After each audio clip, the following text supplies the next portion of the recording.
छीटा जवानी के उड़े दहो, मनवा से मनवा के जुड़े दहो। छीटा जवानी के उड़े दहो, मनवा से मनवा के जुड़े दहो। आज सुते द चदरिया तान की तान की तान की।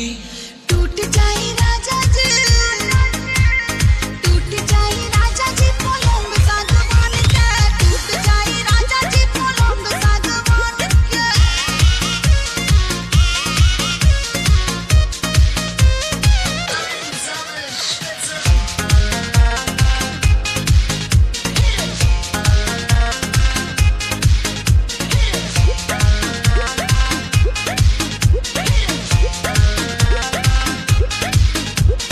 छुए त बदन की देखो न कटन की, चदर बिछा देहनी। पलम जी मन पिघलाती हनी, पलंग पर झुलुआ झुलाती हनी। छुए त बदन की देखो न कटन की, चदर बिछा देहनी। पलम जी मन पिघलाती हनी, पलंग पर झुलुआ झुलाती हनी।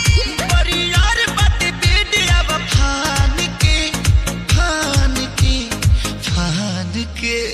टूट जाए राजा जी, टूट जाए राजा जी पलंग सागवान के, टूट जाए राजा जी पलंग सागवान के।